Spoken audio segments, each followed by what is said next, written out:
Now, let's join David Icke live at Iconic Studios. Thank you, Gaz, and welcome to people right across the world, live at the Iconic Studio in Derby, England.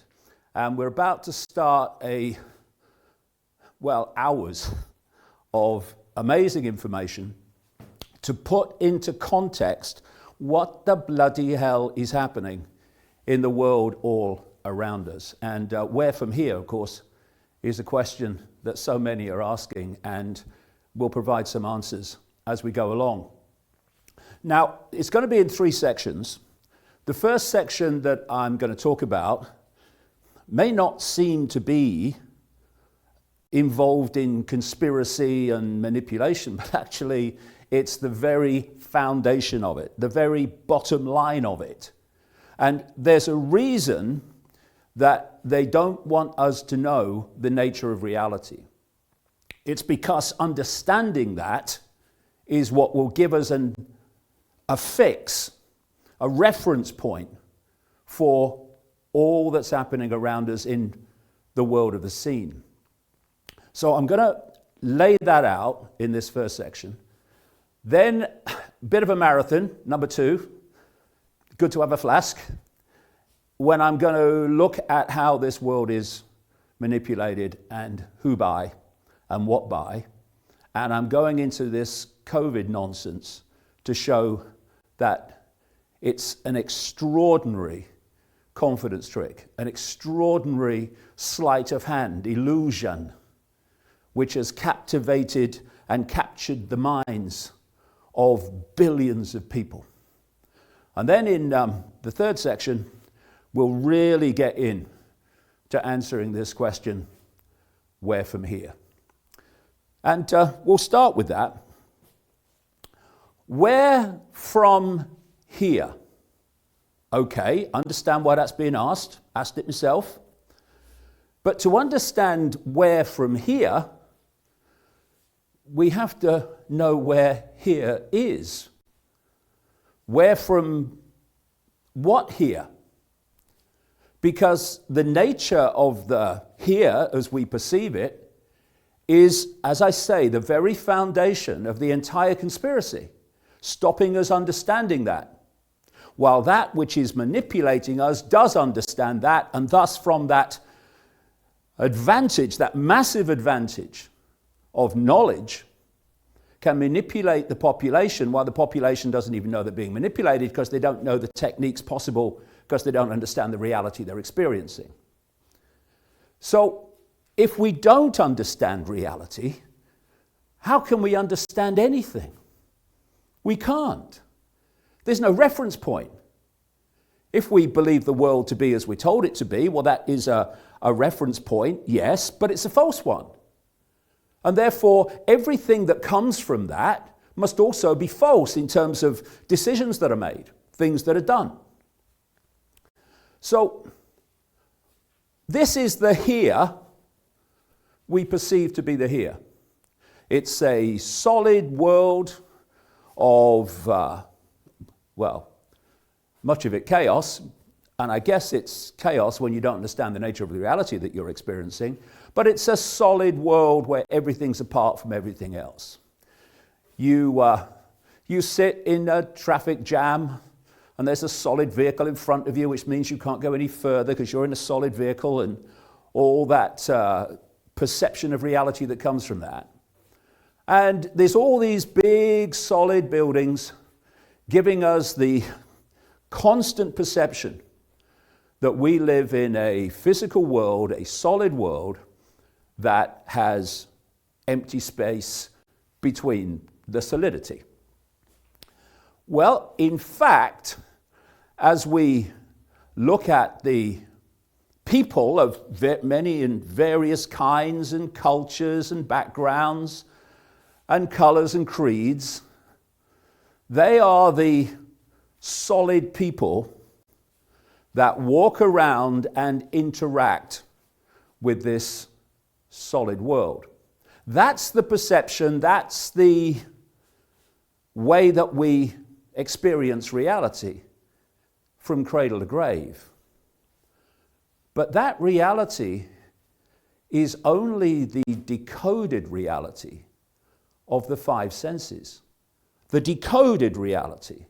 Just as a computer is decoding Wi-Fi into a very different form on the screen, as we'll see, so we are doing the same through the five senses. What we hear, what we see, what we smell, what we taste, what we touch, are what gives us a fix, or we think it does, on the reality that we're experiencing. But that's only one level of reality, and not even the main one. In fact, what we call the human world is not a place as such, it's a band of frequency. A band of frequency that these bodies, what I call biological computers, the senses I'm talking about, can decode into an apparent reality. Anything outside of that band of frequency, in other words, that band that the human senses can decode, is invisible to us. And if you say to people, when you look through your eyes, can you see everything in the space that you're looking at? The overwhelming majority say, yeah, don't be daft, of course I can. But actually, what we're perceiving is a tiny, tiny fraction, a laughable fraction of what actually exists in the, quote, space, more to know about that we appear to be standing within. So, beyond the limits, the decoding limits of the five senses, not least sight senses, lies infinity, infinite reality. All that is, has been, and ever can be, waiting to be experienced. But we can't see it, we're not aware of it in the conscious sense, because the body is only, and the senses are only decoding this narrow band of frequency we call the world. And so that really is a symbolic representation of the world that humans experience.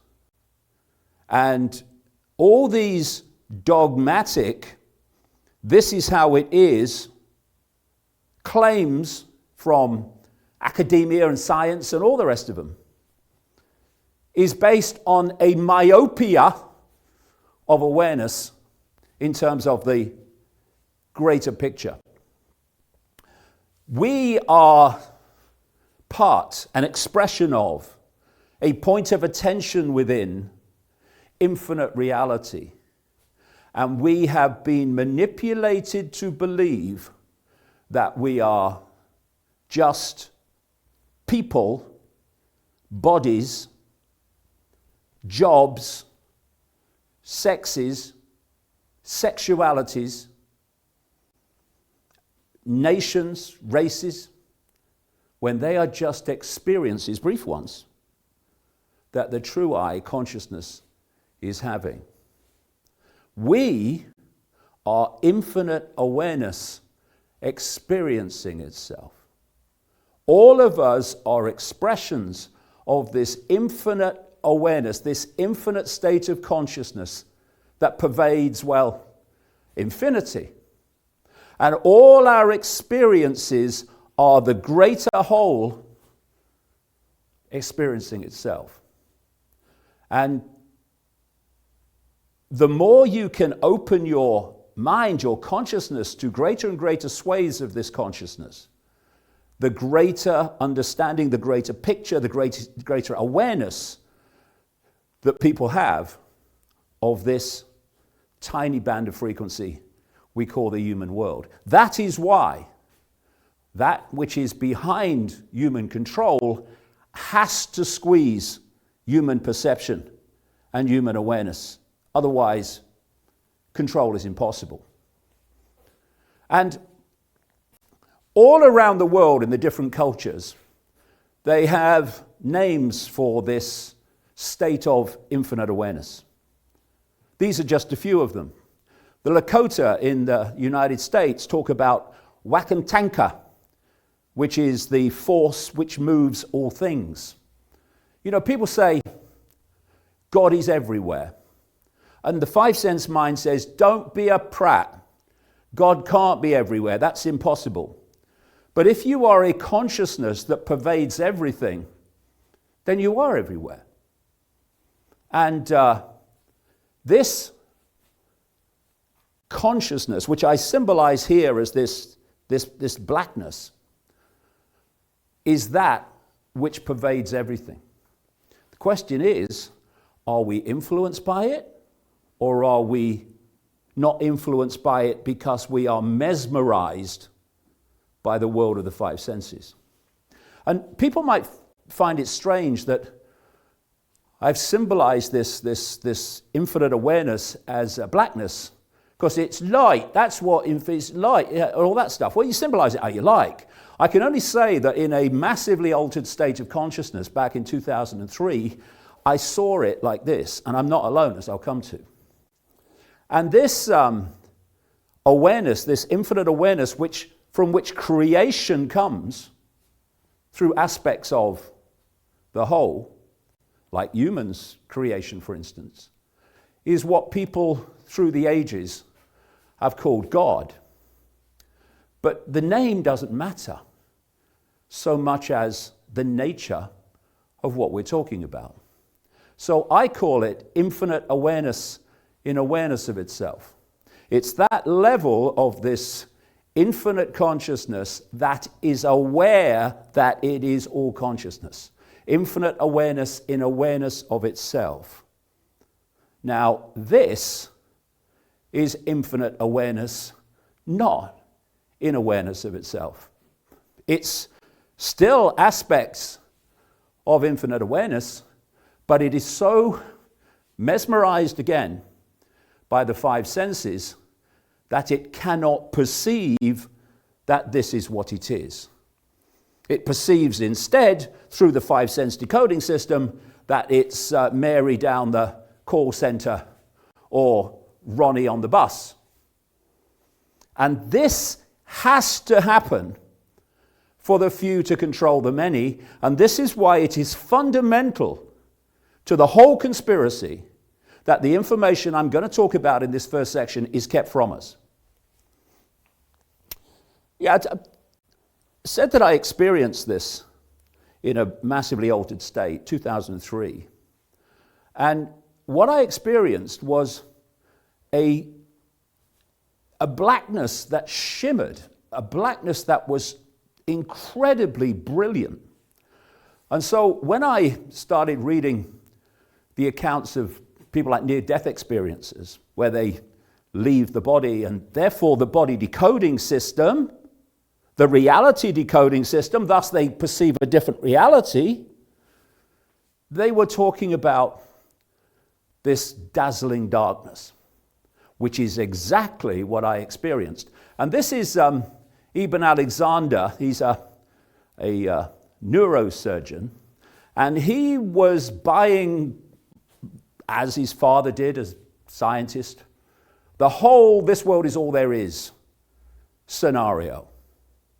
And then he had a near-death experience, which he wrote about in this book, Proof of Heaven. And his whole perception of reality and self was transformed. And what he said in the book, I nearly fell off my chair when I read it, given what I'd experienced years earlier. The core, or the dazzling darkness, from where the purest love emanated and where all was known. I'll come to the all was known in a second. But from where the purest love emanated and where all was known, if you are seeking to enslave the entirety of the human population, do you want them connected to that which is where the purest love emanates and where all is known? Or do you want them connected only to the five senses that are delivering a perception of reality that suits your desire to enslave them? This disconnection of five-sense mind, what I call body mind, from expanded states of awareness is the very foundation, without which it couldn't happen, of this global conspiracy. I've also heard this state of awareness, in awareness of itself, described as the void, which is defined in the dictionary as a completely empty space. But this void is anything but empty. It's all that is, has been, and ever can be, waiting to manifest through expressions of itself. And again, the five-sense mind would say, that's ridiculous, mate. You can't be all that is, has been, past, and ever can be, future. That's impossible because the five-sense mind perceives only the linear relationship of time. What all that is, has been, and ever can be really is all possibility. All possibility waiting to manifest. All potential. And if you are all possibility and all potential, then you must be all possibility and all potential. Everything must be possible. Thus, the paradoxes start to disappear once you realize you're dealing with this all possibility. For instance, all possibility must be everywhere and nowhere. It must be both, otherwise it's not all possibility. It must be everything and nothing, or it's not all possibility. The no thing, void, that is actually everything, all possibility. And this is what this conspiracy desperately seeks to keep us separated from in terms of its influence. And so out of this all possibility come the worlds of what we call form. And each of them expresses itself with its own, quote, physics, with its own way of doing things. Because within all possibility, everything is possible, so all these different realms that are created through the creativity of consciousness obviously are going to manifest in incredibly different ways as they express the magnificence of all possibility. And these worlds are basically bands of frequency. There's more to it than that, but it will do for now. Sharing what we call the same space. So, in the old analog system, you had the radio and television stations sharing the same space, but they didn't interfere with each other unless they were close on the dial, because they were on different wavelengths, different frequencies, and therefore they passed through each other. And this is how reality works. We are in a band of frequency which is interpenetrated by all the other bands of frequency, but they are so different that they don't interfere with us unless they're very close to us on the frequency scale. And that will become relevant when I get into how humanity is actually manipulated from the hidden. So, we are living in a band of frequency which we perceive as everything when it's a tiny, laughable fraction of everything, and I mean laughable. According to mainstream science, the electromagnetic spectrum, which is basically this reality, is 0.005% of what exists in this universe. Some say it's a bit more, as high as 0.5%. Don't matter, it's tiny, ludicrously tiny. That's what we can see. Or, no, that is what our reality consists of. What we can see is ludicrously less. all we can see is this smear of the electromagnetic spectrum called visible light. That's it. Look around now, wherever you are, and you are seeing only what exists within that tiny, tiny band of frequency called visible light. So small, it's hysterical. And that is the human world of the seen. And this is a guy called Sergio Toporek, who's kind of putting this into context. Consider that you can see less than 1% of the electromagnetic spectrum and hear less than 1% of the acoustic spectrum. 90% of the cells in your body carry their own microbial DNA and are not you. The atoms in your body are 99 point all those nines empty space. Nothing's empty space, but I get his point. And none of them are the ones you were born with. Human beings have 46 chromosomes, 2 less than a potato. The existence of the rainbow depends on the conical photoreceptors in your eyes.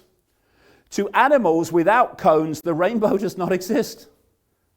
Oh, this is all real, this is. So you don't just look at a rainbow, you create it. Explain how as we go along. This is pretty amazing, especially considering that all the beautiful colors you see represent less than 1% of the electromagnetic spectrum. That's the world we call human. Human reality is an infinitesimal fraction of the infinite field of consciousness.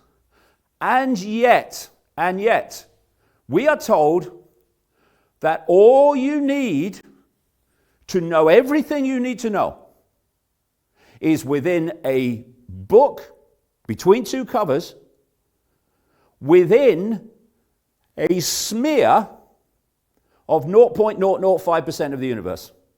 That's all you need to know. Read the book. Yeah, you got it all. We have dogmatic science, dogmatic academia. This is how it is. You say it's different, you're mad. And they're operating within a smear of 0.005% of what exists in the universe. Never mind beyond the universe, it's just one. We are part of infinite reality. Those that wish to enslave us, clearly, obviously, blatantly, don't want us to know that. And this is a near-death experiencer called Anita Mojani, author of a book called Dying to Be Me. Like I say, they leave the body and experience a very different reality because the decoding systems of the body are no longer presenting reality to them as the senses present it. When we are not expressing in our physical body, you and I, all of us, we are expressions of the same consciousness. And that is a bottom line of what they don't want us to know. How can you divide and rule on the grounds of race and income bracket and all these other fault lines of division if those you are seeking to divide know that they are all ultimately each other? I am you, you are me. I am everything, and everything is me. And every one of us can say that, and it's true. They just don't want us to know that because of the implications of division and conflict. We are all one. To divide is to rule. And I'm not just talking about dividing between different human groups.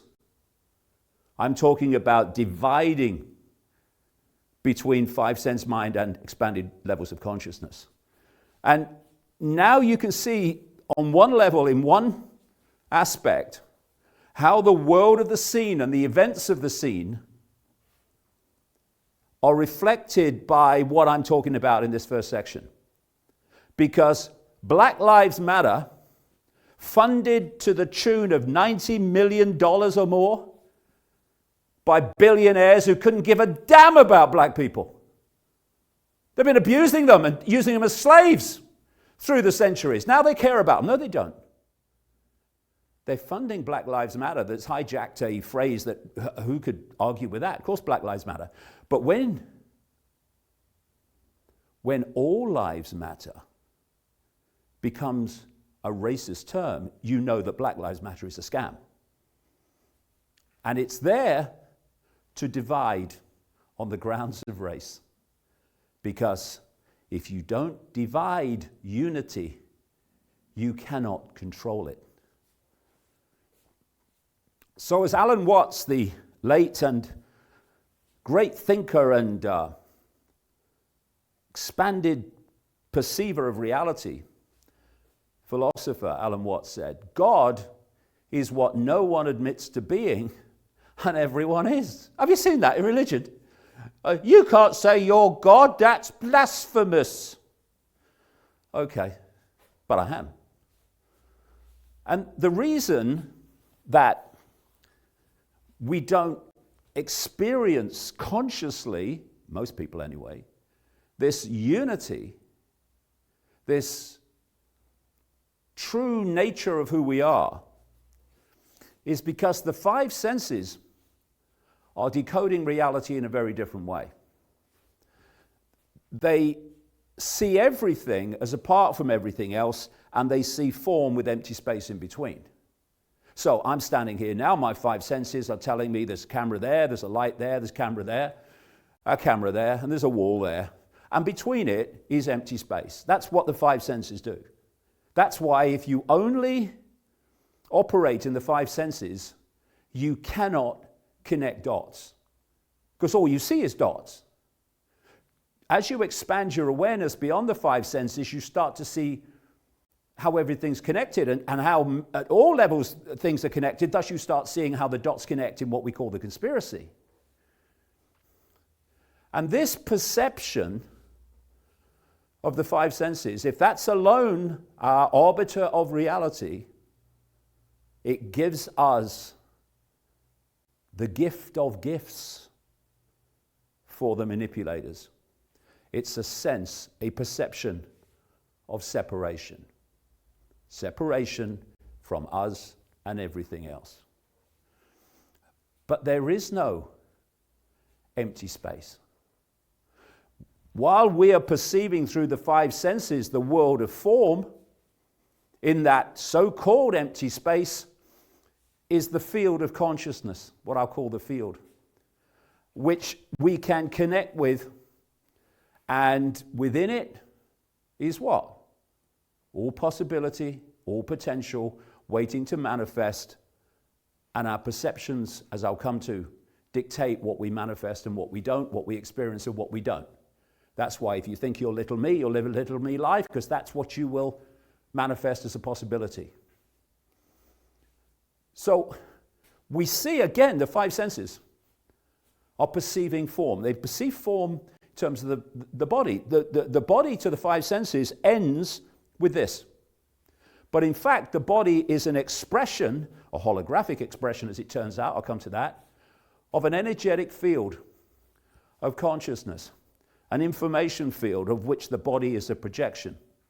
And that energetic field is what's being exchanged in what we call hands healing and Reiki, etc. We are electromagnetic beings. And these energy techniques are about an exchange of that energy. You know, it's been shown in studies how the energy field of the recipient expands and empowers as this exchange takes place. And so we perceive the body, the five senses can only do that, but we are actually an energetic field of consciousness. And that energetic field interacts and interpenetrates other fields of other people. And this is where we get the process of, I feel so connected to you. In other words, there's a frequency compatibility connection. And on another occasion, people say, he was smiling and all that, but got bad vibes, bad vibes. So often, people can manipulate you with the look on their face and what they do. But what they can't hide is the vibe they're giving off, because that's an expression of who they are. Thus, I got bad vibes from him, I got good vibes from her. And this field is the quantum field of potentialities and possibilities, and we're interacting with it. Question is, how much of it are we interacting with? And that's down to perception, as I'll come to. We're walking through the world, we're standing here, and this field is all around us. We are an expression of this field.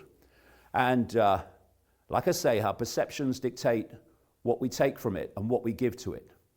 The field, I will call it, as we go along, of probability and possibility. And you could symbolize it very well as how the fish and sea life are connected by the ocean.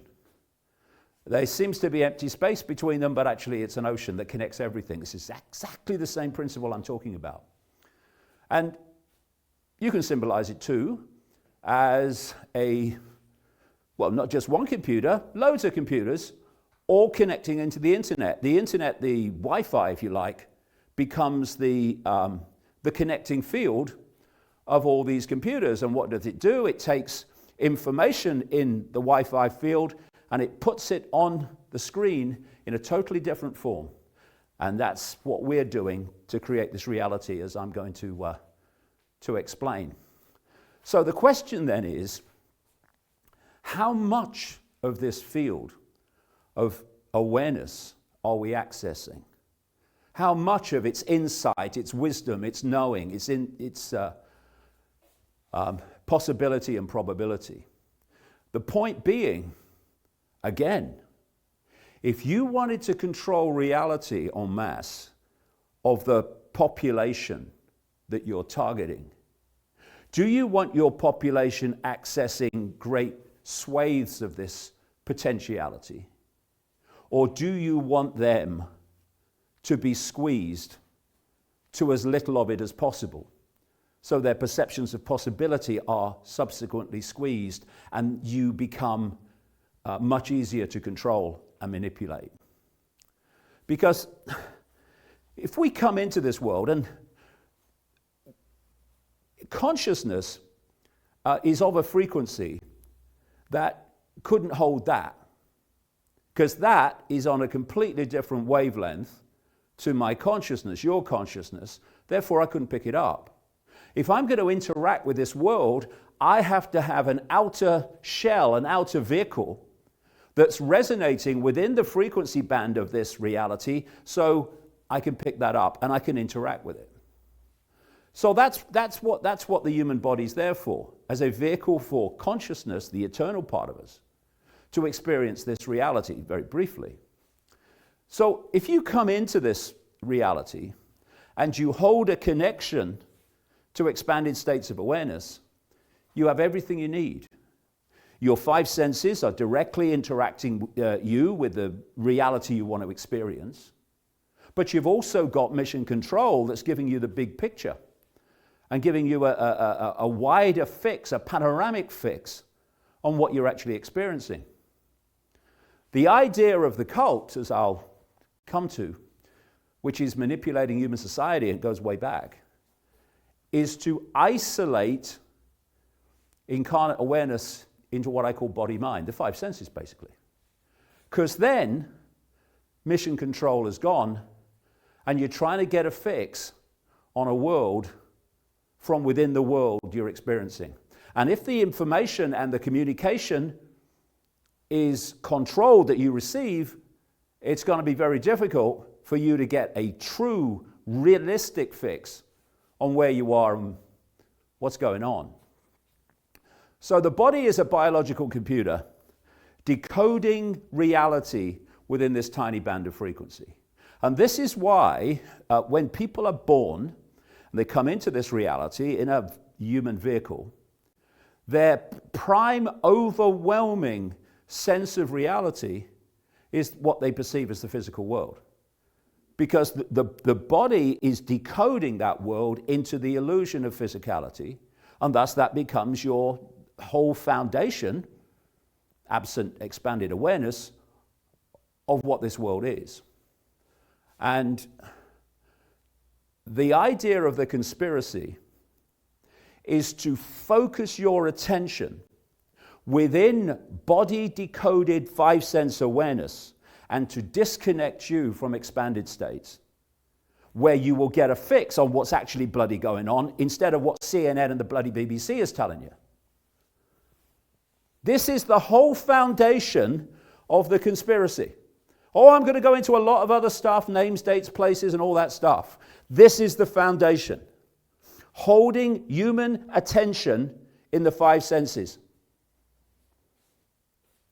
But beyond the five senses, we expand into potentially massive, infinite, energetic states of awareness.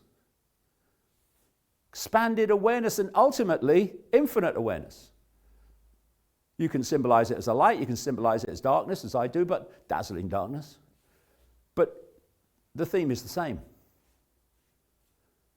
Imagine you are trying to manipulate billions of people who have some kind of connection to this level of awareness. No chance. That's why they do what they do. So what is human?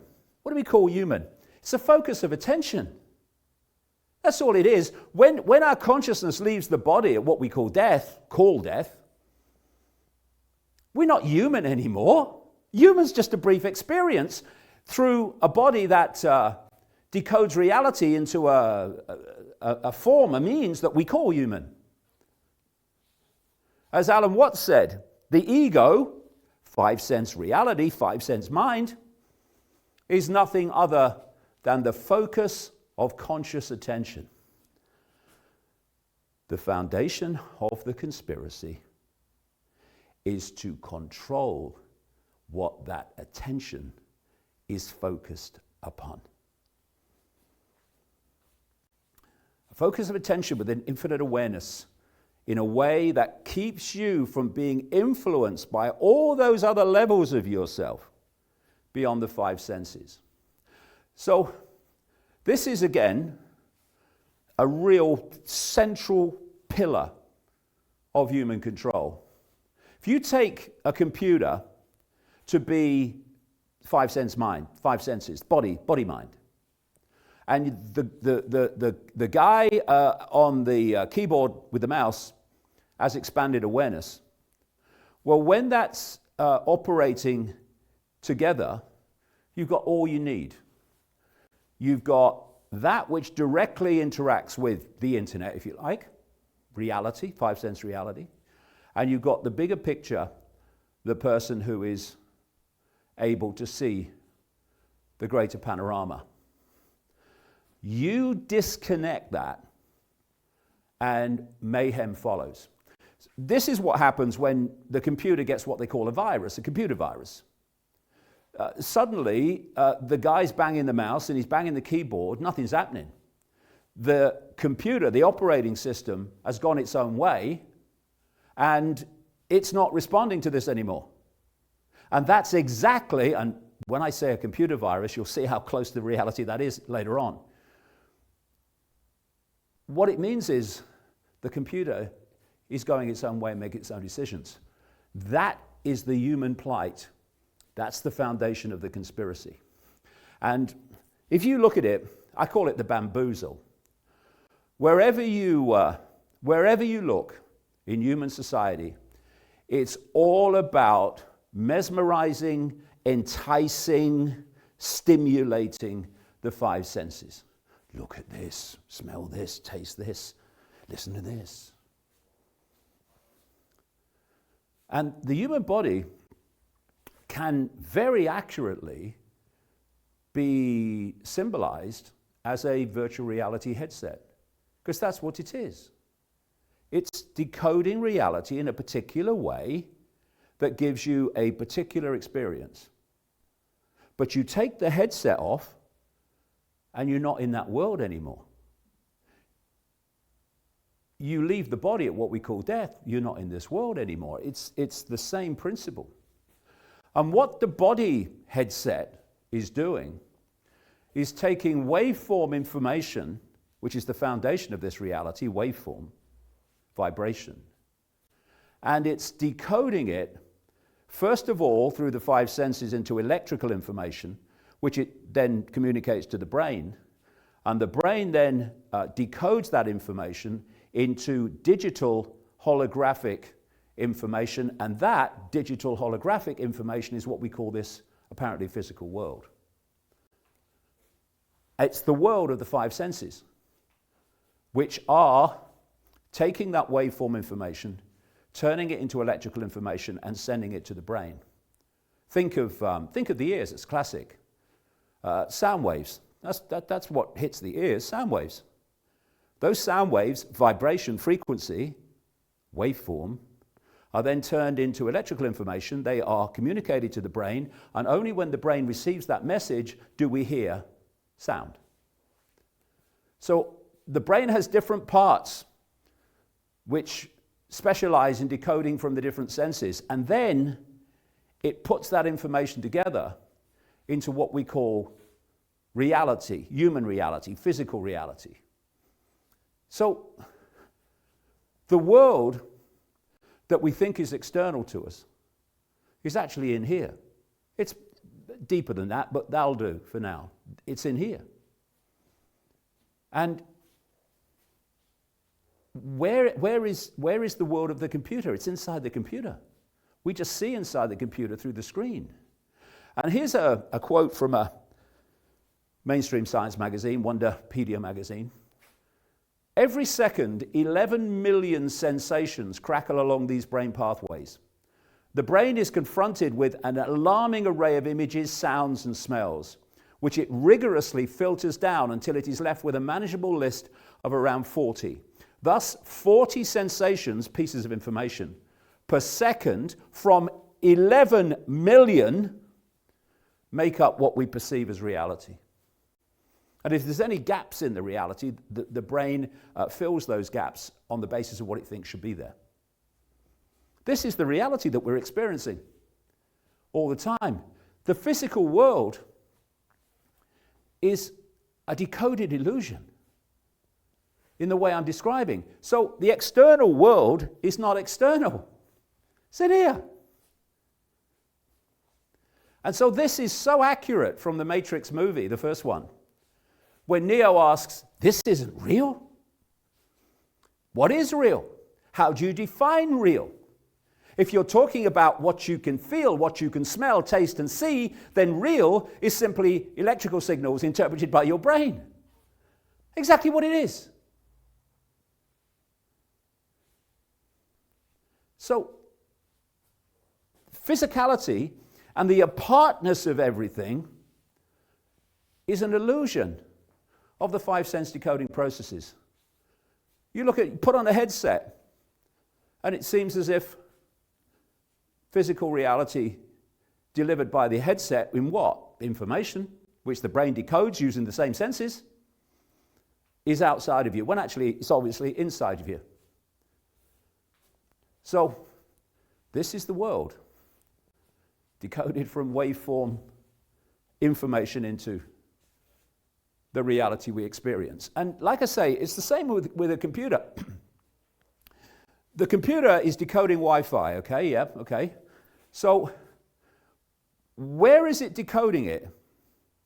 Inside the computer. Where is the reality it's decoded into? Inside the computer. We just look at the screen and see what's inside the computer. Same principle. So, we decode from the waveform through the digital to what is the holographic, illusory physical. And this explains a few things, like if you look at how psychics work, people like that, they are tuning in to the waveform level of reality. Numerologists who scan and read reality via numbers are reading the digital level of reality. But it's the same information in different forms. As part of my research once, I had a psychic reading with someone, and very soon afterwards with a numerologist, and they were virtually identical because they were reading the same information. And it doesn't matter how solid something appears to be, it's not really solid. The slower something vibrates, the more solidity it appears to have in the holographic world. And so we look at rocks, we look at trees and mountains and all these things. But all of them are conscious because they are an expression of infinite awareness. And they are all, in their base form, waveform information. And this is where we can interact with nature. But people talk about talking to plants. Well, you can't talk to plants, they don't understand English. Well, no, they don't have to. Because your energetic field, your waveform field, is communicating with their waveform field. That's where it's going on. So when you're walking through a forest, want to hug a tree or something, that's what we perceive as physical to physical, but the communication's going on at the waveform level. This is how you can glean information from rocks and standing stones through the waveform field of that stone and that rock. So there is no physical. That's the bottom line. And Albert Einstein said, concerning matter, we have all been wrong. Got it all wrong. What we have called matter is really energy whose vibration has been lowered as to be perceptible to the senses. There is no matter, there is only light and sound. And that's the point. When it comes to be perceptible to the senses and the conscious mind, it exists. So we're told by the experts that atoms make up the solid world. Well, let's have a look at an atom. Atom, a nucleus with the electrons spinning around it. If the nucleus were the size of a peanut, the atom would be about the size of a baseball stadium. If we lost all the dead space inside our atoms, we would each be able to fit into a particle of dust, and the entire human race would fit into the volume of a sugar cube.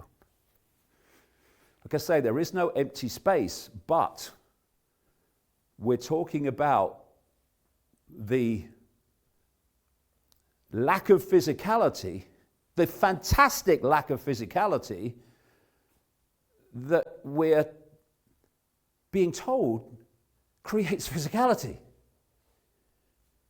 The brain is dark, but sees light. How come? Because it decodes it. This is a scientist called Robert Lanza in a book called Biocentrism, explaining how the perception of a lighted candle is created.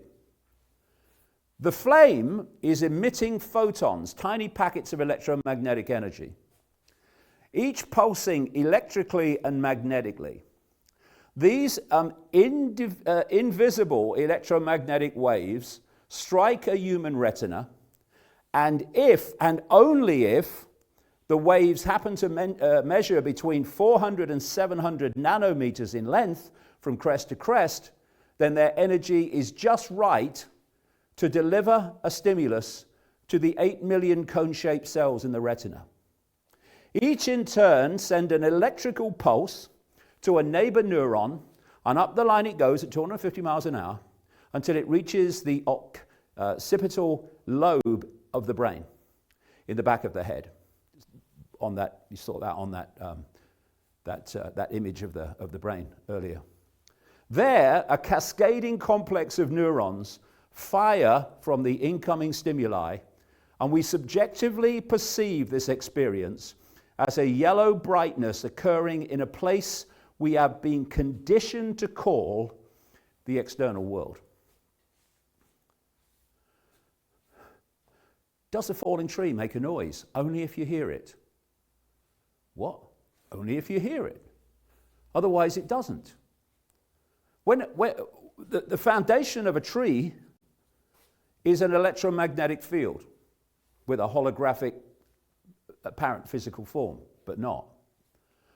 As the tree falls through the field of energy, consciousness, information, it creates a disturbance as one field passes through another field, creates a disturbance. That disturbance goes out, and if someone's there, they pick it up. They pick it up with the ears turn it into an electrical information, they pass it to the brain, and the brain decodes it into the sound of a tree falling. If there's nobody there to do that decoding, a falling tree makes no noise. This is the reality that we are experiencing.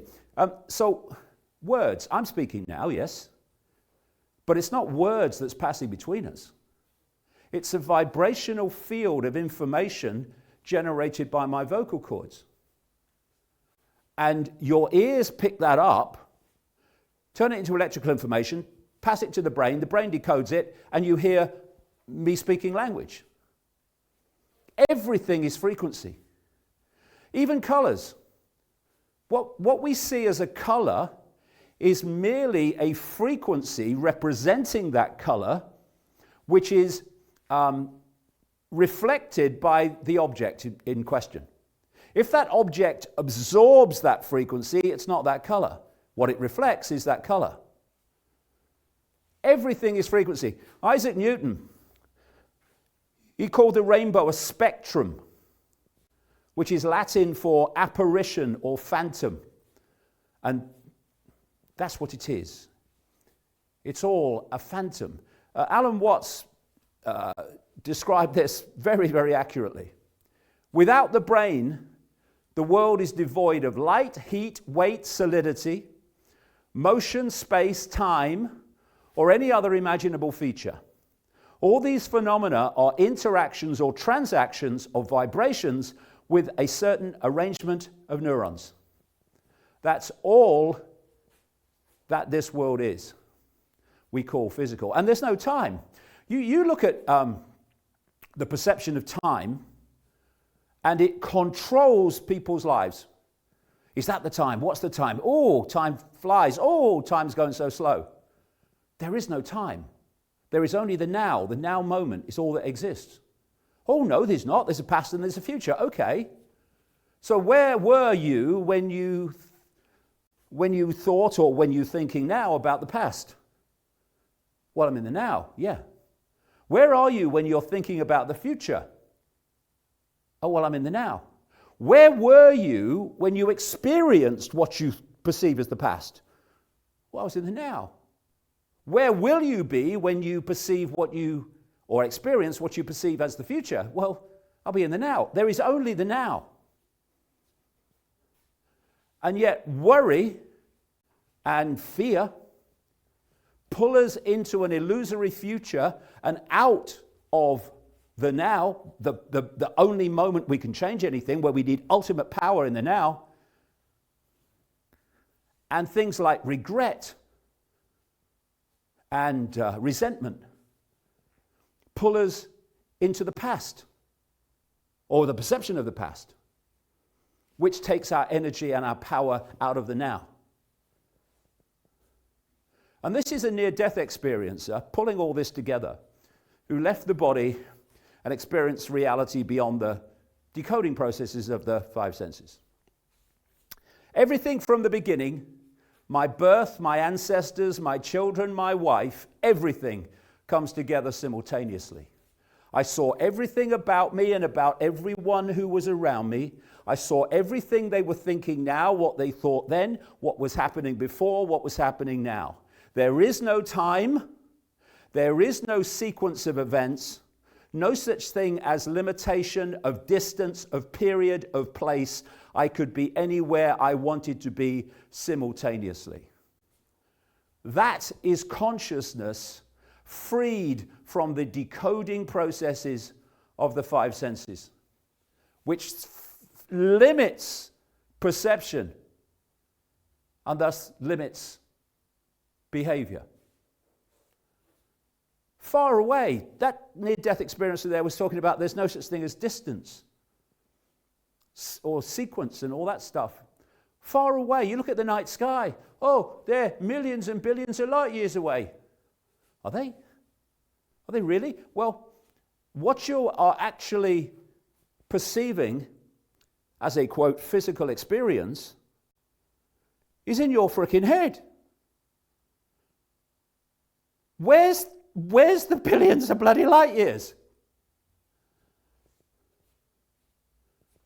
And you look at these ever more advanced computer games. They're just information being passed to the brain via these headsets. And they've got space. They've got the illusion of time as one scene follows another. But all it is decoded information. And this is a great quote from a Central American shaman. You know, one of those primitive people that knows nothing. We are perceivers. We are awareness. We have no solidity. We are boundless. We, or rather our reason, forget this. And thus we entrap the totality of ourselves in a vicious circle from which we rarely emerge in our lifetime. And who sets up that vicious circle to keep us in a state of perceptual delusion? Those that are behind the global conspiracy and current events. So the world is not solid. It has to be solid. It has to be solid because I try to walk through a wall and it hurts. Okay. But what is that resistance? Okay, you can't walk through somebody else. Okay. Well, what's that resistance? It's not physical resistance, it's electromagnetic resistance. And if that electromagnetic frequency is far enough away, distant in that sense, from the other frequency, then they can pass through each other like radio stations on the analog system. This is why when people see what we call ghosts, I've seen it myself.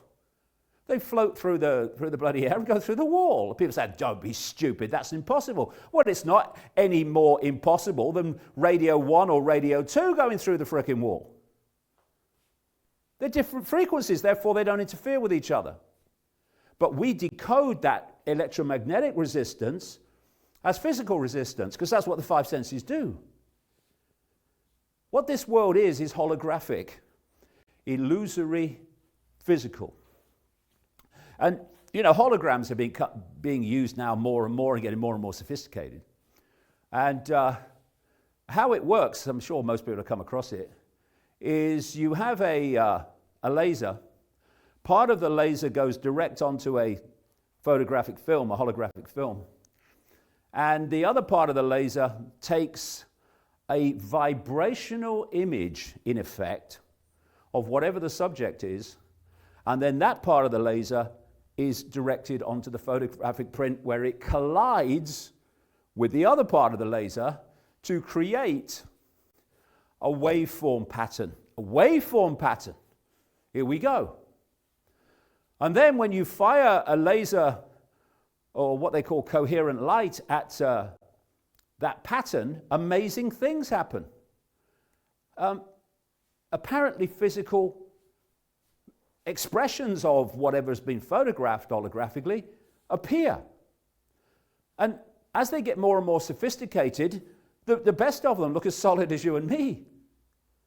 But you can put your hand through them. They're just holograms. And what this waveform does is it encodes the information of the object, the subject, and the laser picks out that information. And like I say, they can look as solid as you and me. This is, they're now doing this more and more. This lady is not on that stage. She's been projected from another city, holographically. Same with this guy, and all these here are holograms, apart from him on the top left. This lady here looks incredibly solid, and yet she's a hologram next to a bloke that isn't. Spot the difference. You've got Celine Dion doing a duet with a holographic Elvis. What we're getting now in this advancing technological world is a technological, increasingly mirror of reality that we're actually experiencing. So, we're taking waveform information and we're turning it into a holographic world we experience as physical in here. And the observer decodes reality. It is the act of observation that triggers that decoding process. And don't take my word for it. Even mainstream science is well acquainted with the fact that this is the case. This is a mainstream report. Your entire life is an illusion. New test backs up theory that the world doesn't exist until we look at it. True.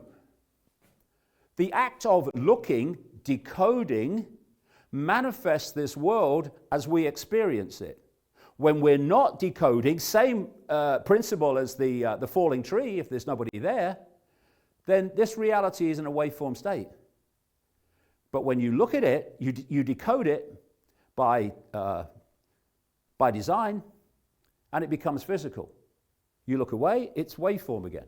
But it's like, when we have these, we used to, do we still have them? I don't know. We'll see at Christmas. Pantomimes in Britain. And there's this gag that's used every time where someone stands behind somebody and the audience, the kids are shouting, "He's behind you," and he turns around. And the guy goes around with him. So he's saying, no, there's nobody there. He's behind you. And it's the same basic principle. When we're not observing something into holographic, apparently physical reality, then it's simply waveform reality. And this says the universe doesn't exist if we stop looking at it. This is according to a famous theory in quantum mechanics, which argues that a particle's past behavior changes based on what we see. Now scientists are performing a new experiment proving the theory to be true on the scale of atoms. And it's called in science the observer effect. I don't think that's accurate. I think it's much more accurate to call it the decoding effect, because the act of looking, the act of focus, triggers the decoding processes which turn waveform into the world of the illusory physical. So form, what we call form, is information in a waveform state, and we decode it into a holographic physical state. We are making that happen in here. And that's true too, even of the body. The body is a waveform information field. And the decoding processes are triggered when we observe our own body. And I've been saying this for a long time, that the world's holographic and the universe is holographic on the physical level. And you're seeing more and more mainstream science looking at the fact that, it kind of explains everything if that's true. You are a hologram projected from the edge of the universe. Well, not necessarily projected from the edge of the universe, but you're a hologram. Are you a hologram? Quantum physics says the entire universe might be. It is. And this is a group of Japanese scientists who have come to the same conclusion. Now Japanese researchers presented evidence to suggest that the universe is in fact nothing but a projection. Well, it's a projection out of the waveform into the holographic. And this explains so much too. Holograms have a very, very unique characteristic. Every part of a hologram is a smaller version of the whole.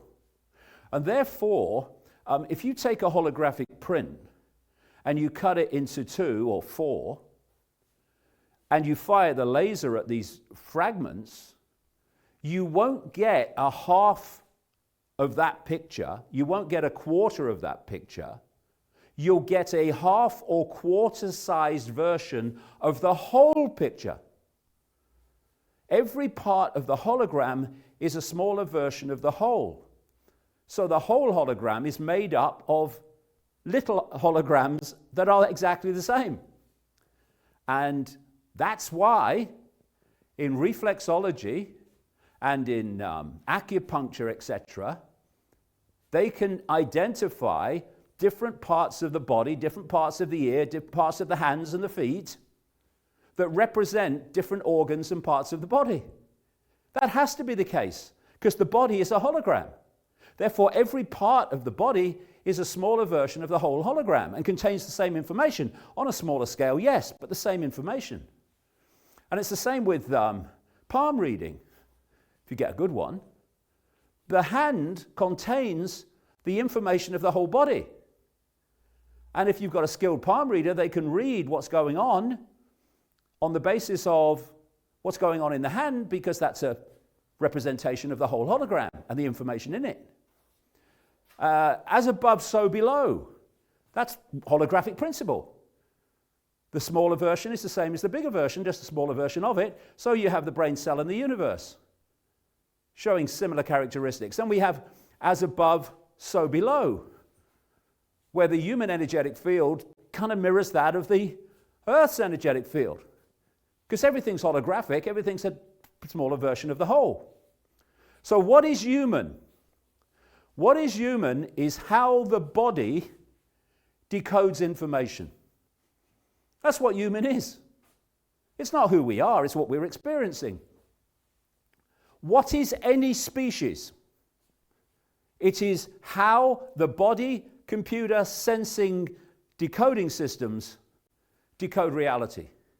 Why does an elephant act like an elephant just by being an elephant? Why doesn't it act like a duck? Why does a duck act like a duck? Because the decoding systems of these biological computers are encoded to decode reality in that way. So when consciousness enters the body of an elephant, it acts like an elephant.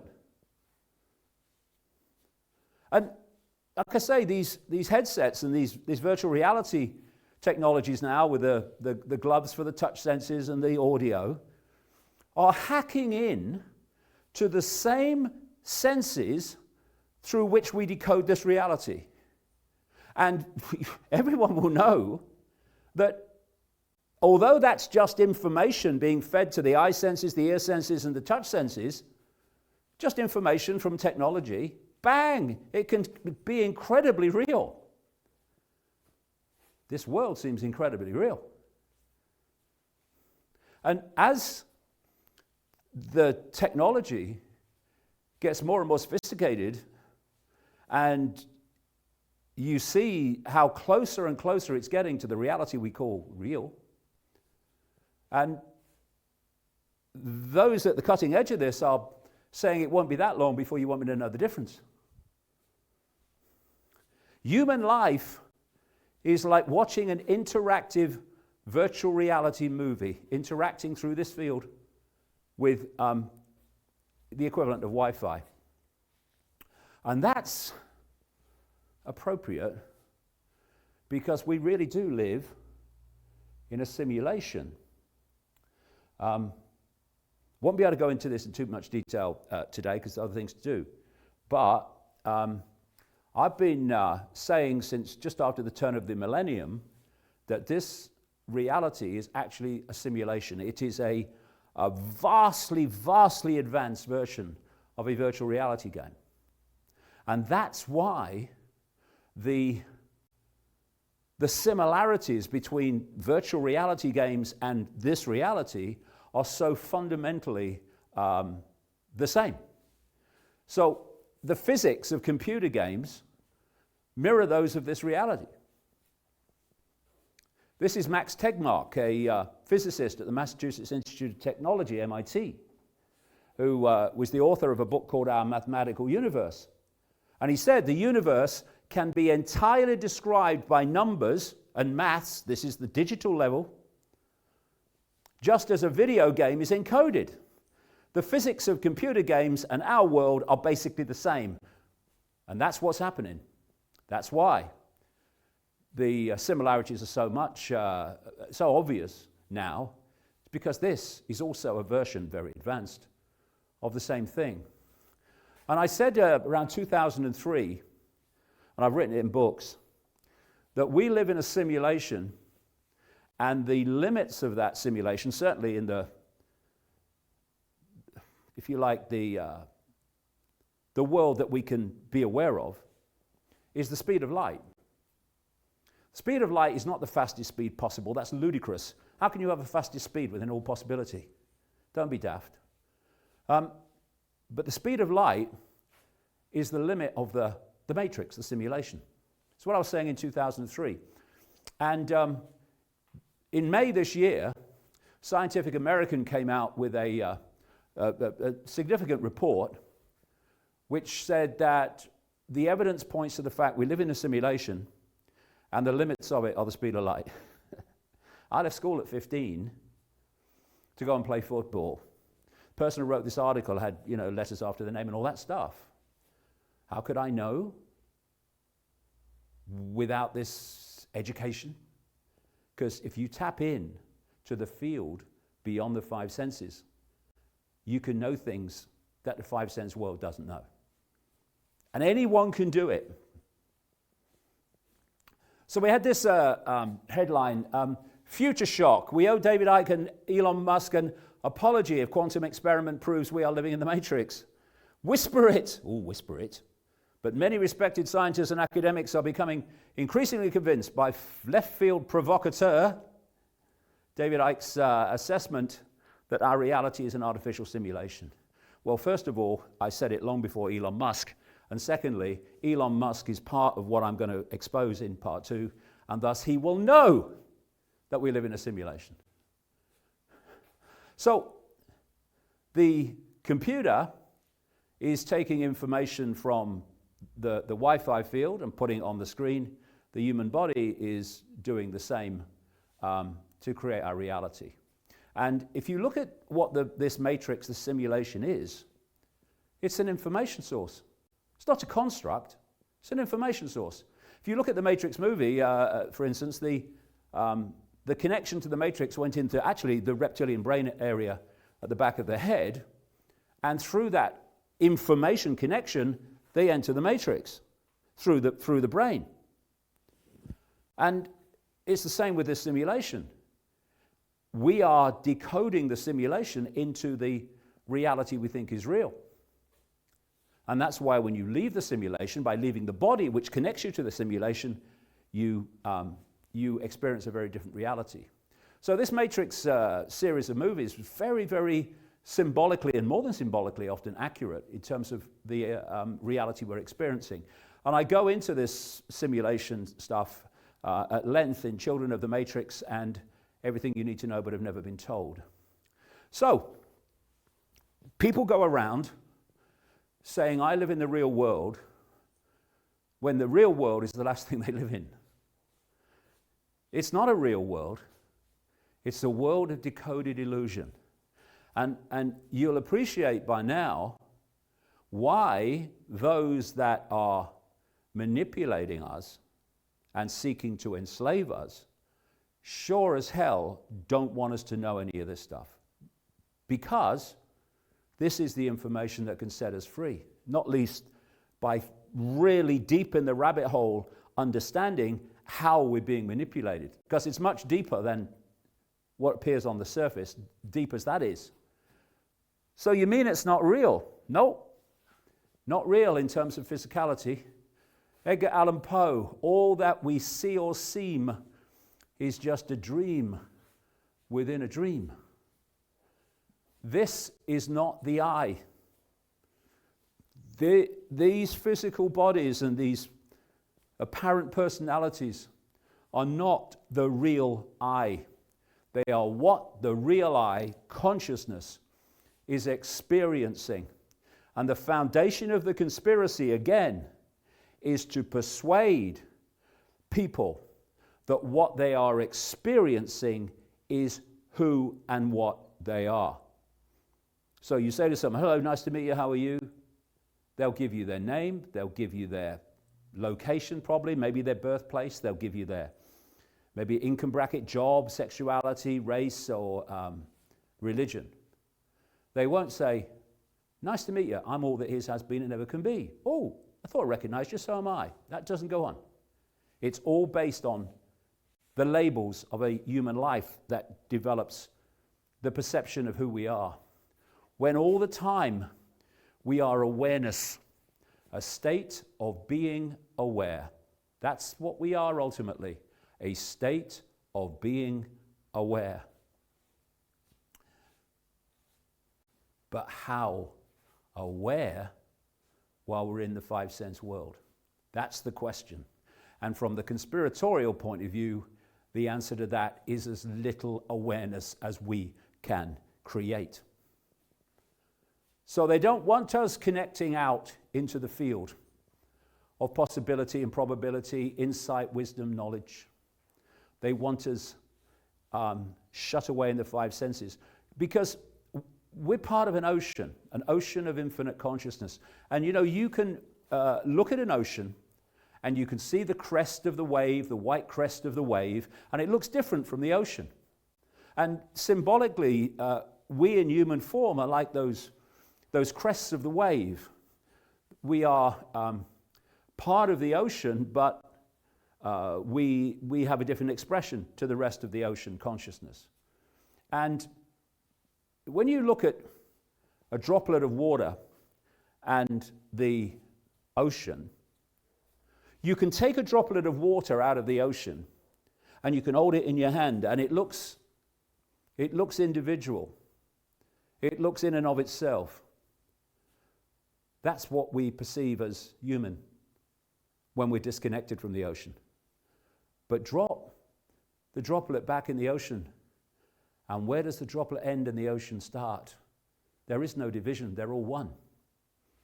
And that's the level the conspirators don't want us to see and understand.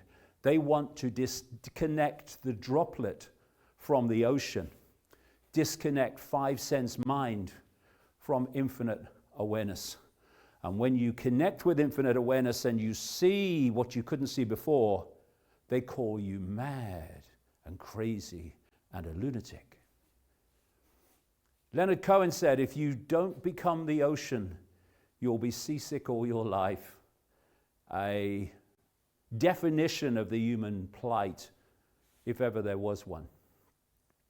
And because of this lack of awareness in so many people of the nature of who we are, infinite, eternal, ever-exploring, experiencing awareness, there is this fear of death, which is an expression, the extreme expression of the fear of the unknown.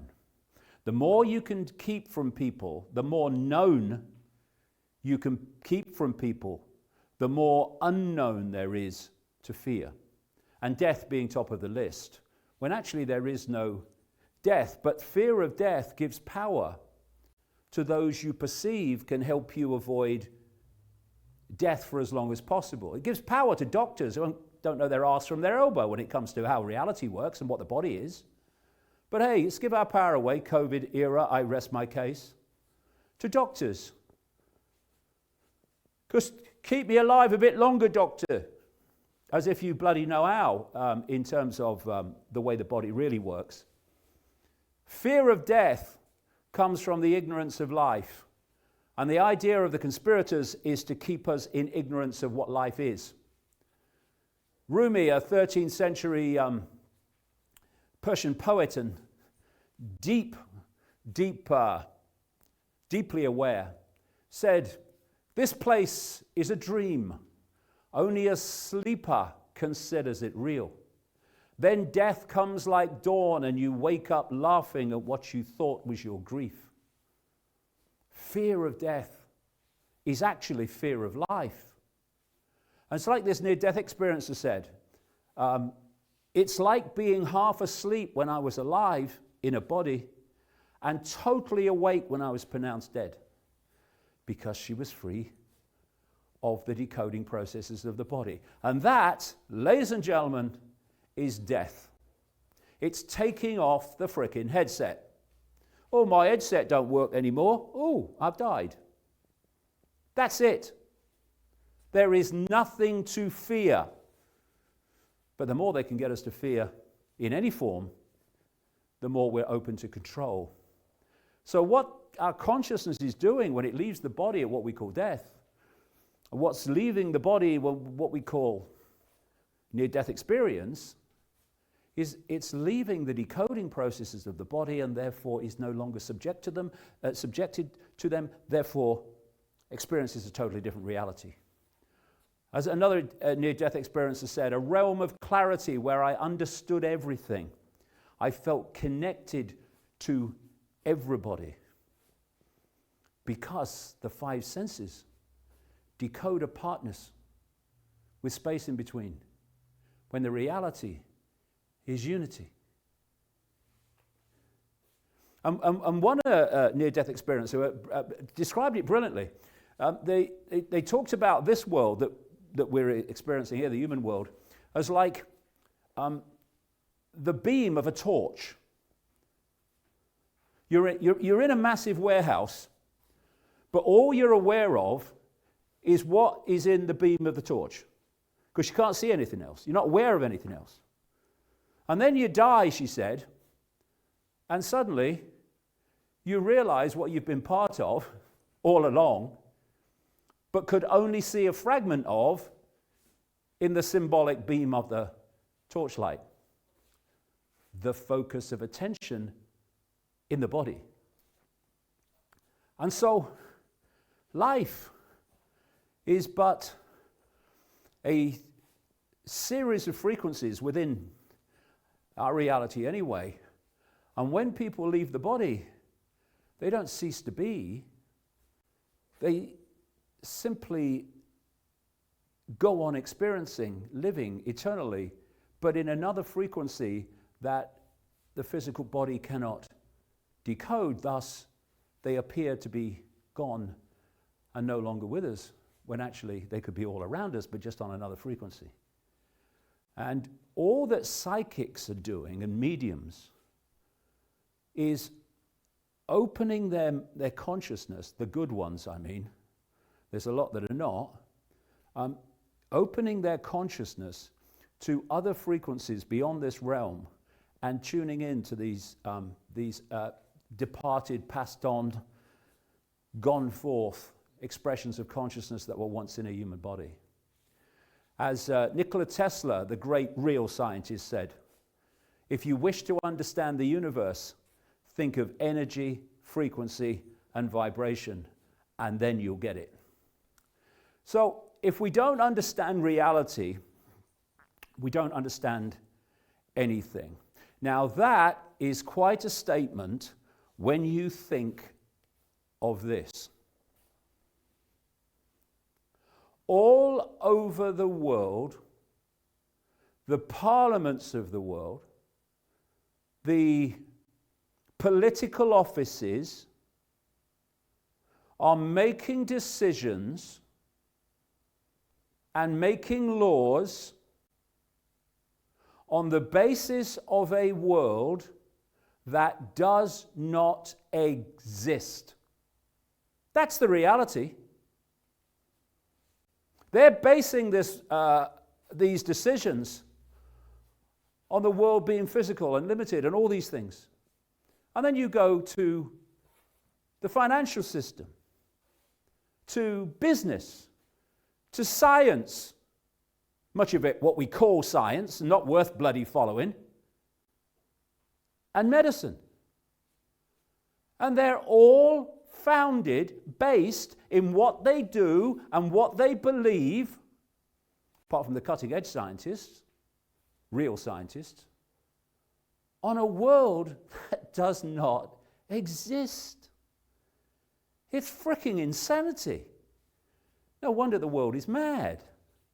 And the media is reporting a world that does not exist in the form that we're experiencing it.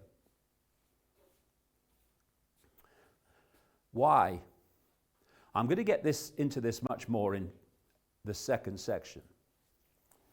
But this world is controlled by what I call the global cult. It's a network of secret societies, semi-secret groups, and the institutions and corporations and governments of the world of the scene. And it is pushing the world towards total human global control. The COVID era is merely the latest and massive expansion of that I've been uncovering for 30 years, 31 years now. And this is the cult that seeks to keep us from understanding reality, understanding who we are, understanding the illusory nature of what we're experiencing, so they can go on using the knowledge they have to enslave us because of the knowledge we don't have. And this is how it works.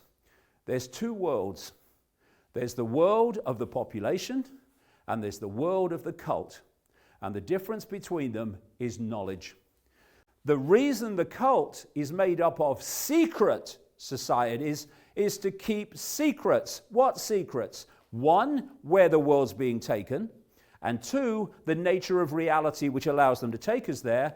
And why is that so important for them to keep that knowledge? Because they don't want the target population to know it, which makes them easier to control.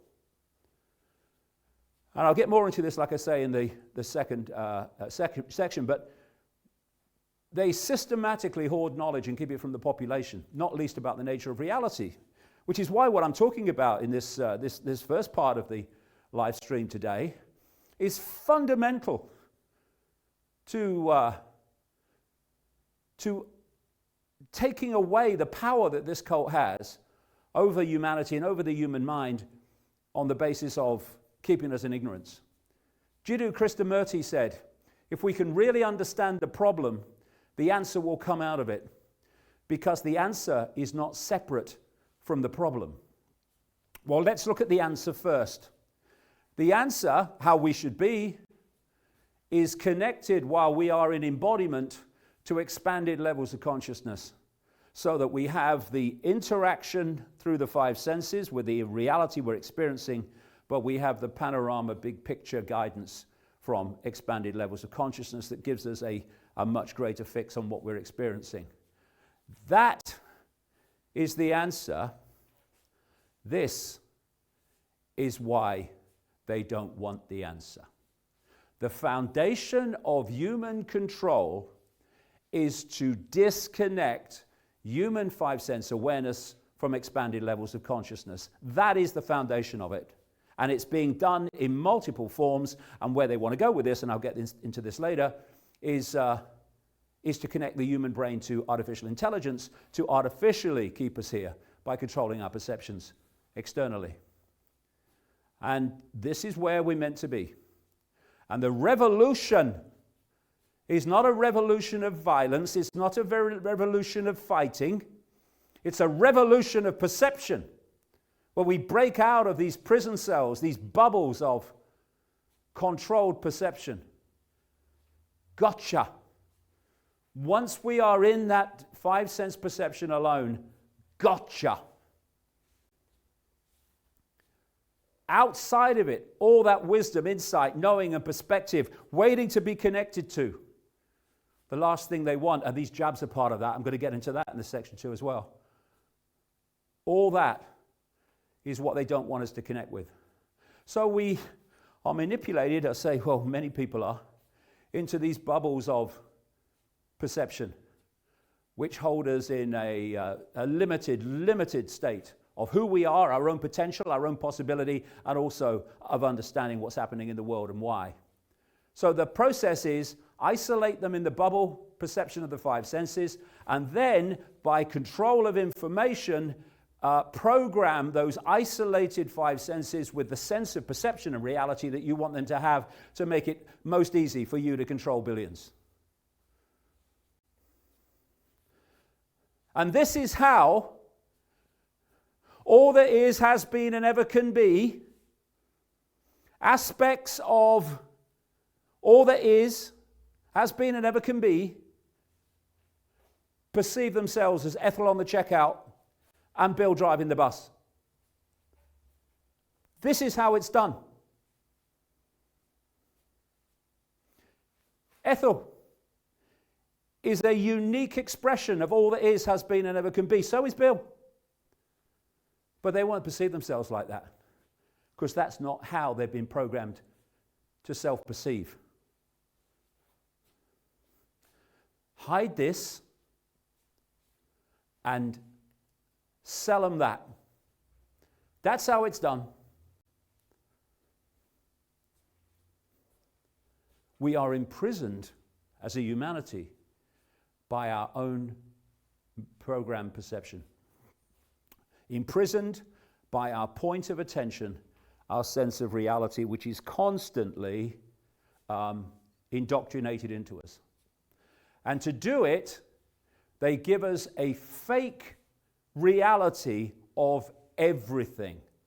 And I'm talking virtually everything that we've been told is actually not true.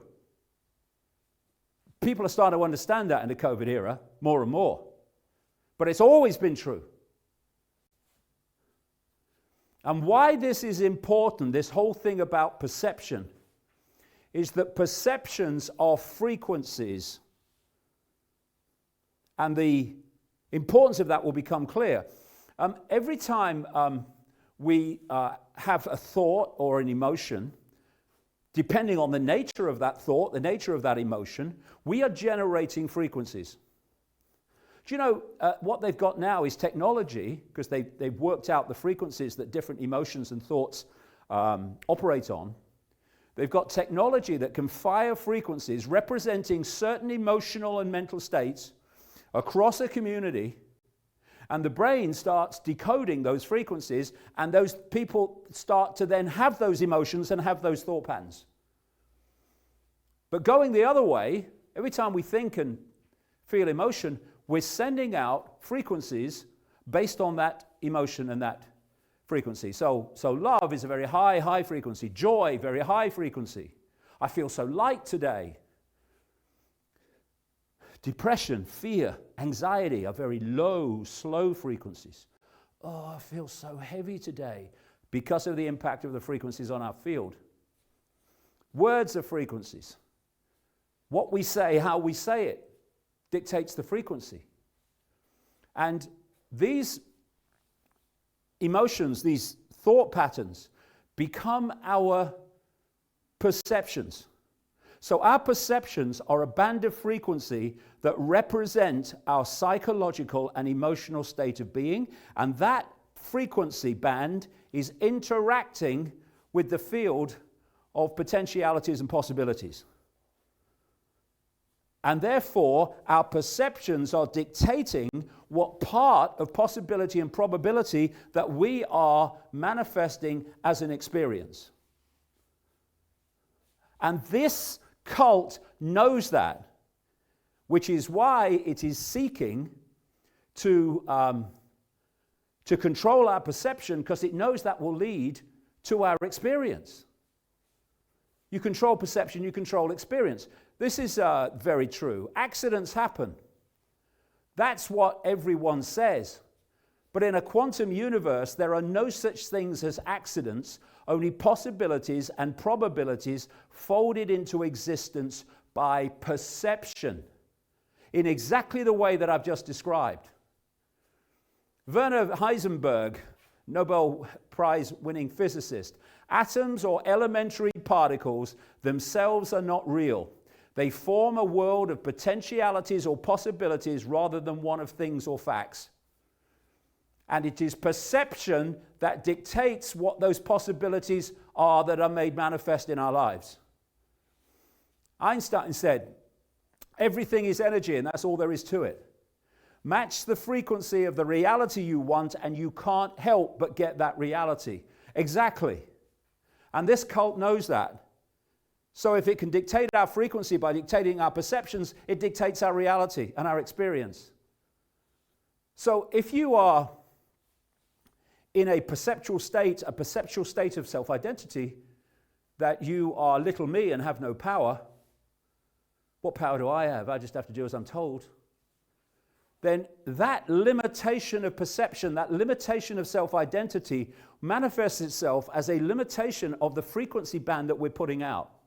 Thus, we are interacting with the field of possibility and probability within that band. What does that mean? It means that our sense of limitation becomes our experience limitation. It becomes what appears to be a self-fulfilling prophecy when what it is perception becoming experience. And that experience will not change until you change your perception and change the nature of the interaction with the field of possibility and probability. As Buddha is supposed to have said, the mind that perceives the limitation is the limitation. This is why. Sense of limitation manifests out of possibility and probability, experience of limitation. But if you self-identify with being all that is, has been, and ever can be, having a brief human experience, then you're not thinking and perceiving and self-identifying in terms of limitation, quite the opposite. And thus the band of frequency representing your perceptions is both massively expanded and massively higher in frequency. So you interact with a much greater swathe of the field of possibility and probability, and as a result, your life is completely different to someone who thinks they're little me. You suddenly realize that amazing coincidences happen in your life that weren't happening before when you were in little me mode, because you are interacting with possibility and probability in a much more expanded way, and thus your experience reflects that. So this is the foundation of human control again. To keep human perception of self and the world in a narrow band of frequency by the constant bombardment of programmed information. My God, the COVID era. There's no better example. Because they know, this cult, because of this hoarding of information through secret societies and keeping it from the population, that if they can hijack perception, they will dictate the frequency of that perception, and they will therefore hijack experience. And you'll be no problem to them, because I've got no power. What can I do? Putting people in a little box is the whole point of the exercise. And the cult, I'll talk about some of its history after we've had a break, but the cult has set up human society to do exactly that, to hijack perception and thus dictate experience. So you come into this world and immediately the programming starts. It can come through your parents initially, and if they've been through the process you're about to go through and bought it, well, they're going to pass that on to you, not through malevolence, but because they believe it's the best thing, because that's what they've been told. And you're going to start getting programmed into their way of perception through parents. Like I say, not through, well, sometimes malevolence, but mostly not malevolence at all. And then you've only just come into the world. You've been here maybe 3-4 years. And suddenly you're sitting at a desk and an authority figure is telling you when you have to be there, when you can leave, when you can talk, when you can eat, when you can go to the toilet. They're telling you what to believe, what not to believe. They're testing you on what to believe and what not to believe. And if you don't believe what they tell you to believe, then you get bad grades from their point of view. Thank God I left school at 15. Thank you, God. And the programming starts. The programming of obeying authority, when you realize the consequences of not obeying authority and doing what you're told. And the process of perceptual control, and the download starts. And the public education system is massively vital to the suppression of knowledge which they have. And I call it the postage stamp consensus. And it's worse now than ever. I mean, I went to school in the 50s and 60s, 1950s, 1960s. And of course there was programming. Then of course there was. It wasn't even in the same universe as the scale of child and young person programming now. It's unbelievable now. So you have this postage stamp consensus, as I call it. And what I mean by that is you are taught a tiny band of information, possibility, how things are, and anyone that steps off the postage stamp is a disruptive influence in the classroom, or dangerous, or mad, or all this stuff. And it's a narrow band of overwhelmingly inaccurate, ridiculously limited information of possibility. And what they're doing with this postage stamp is they're taking potential expanded awareness and they're doing that to it. They are overlaying it, suppressing it by a version of reality that suits the cult's agenda of mass human control through ignorance and much else. And through your life, you have to stay, or you don't have to, you're pressured to, stay on the postage stamp. If you go off it, I sprinted off it a long time ago and I'm still frickin' running, you're mad or you're bad. And the woke mentality, which is an extreme expression of the postage stamp, is now insisting that everyone else is an extreme expression of the postage stamp. I won't if you don't mind. Keep going. Cradle to grave on the postage stamp. Control perception and you control reality. And it starts in the schools, never more so than now. What school teaches children? Truth comes from authority. Intelligence is the ability to remember and repeat. Accurate memory and repetition are rewarded. Non-compliance is punished. Conform intellectually and socially. And like I say, and I can't say it enough times, never was that more true than now. Lesson for life. The system knows best and is always right. I will follow the rules. I will follow the rules. This is the other part of it. Briefly mentioned it. It's teaching kids from the earliest age to obey authority without question because of the carrot and the stick. Fear is infused into kids from the youngest age. Fear of authority. Programming prisons for your kids. That's what schools are. And no one's more programmed these days than the frickin' teachers. And what they're doing, you used to hear this all the time in Britain. We must prepare children for the workplace. So, you're not preparing children for an expanded life of awareness and adventure and expressing their uniqueness. No. You are preparing them to be a cog in your frickin' machine. That's what education is. Creating cogs, taking alive, wondrous, questioning, joyful kids and turning them into clones of a frickin' system to suit your control. This is J.D. Rockefeller. Don't start me. The oil tycoon, responsible for creating the General Education Board in America in 1903. I don't want a nation of thinkers, I want a nation of workers, a nation of slaves. The same Rockefeller family that created allopathic medicine, scalpel and drug, and created the World Health Organization, which has driven the COVID hoax. Nice family. Sometimes the most brilliant and intelligent minds do not shine in standardized tests because they do not have standardized minds. The whole point of the education system is to turn out standardized minds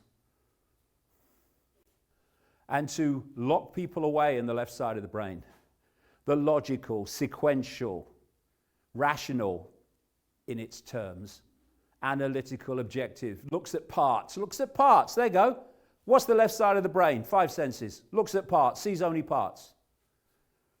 And to suppress the right side of the brain, which sees the random, intuitive, holistic, synthesizing, subjective, and looks at wholes, looks at patterns, looks at how everything's connected. Don't want people there. Don't want the kids there. They might suss it. And what we're supposed to do is be whole brain people, where both serve the other. But what this system has done has created soldiers at the gate in different forms. Doctors, politicians, media, etc.